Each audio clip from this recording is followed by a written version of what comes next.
என் பெயர் தர்ஷன். நான் படித்த புத்தகத்தின் பெயர் தேனின் பசி. ஒரு நாள் தேனி பசியோடு இருந்தது.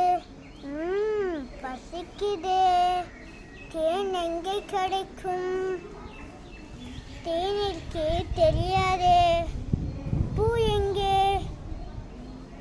தேனிற்கு தெரியாதே.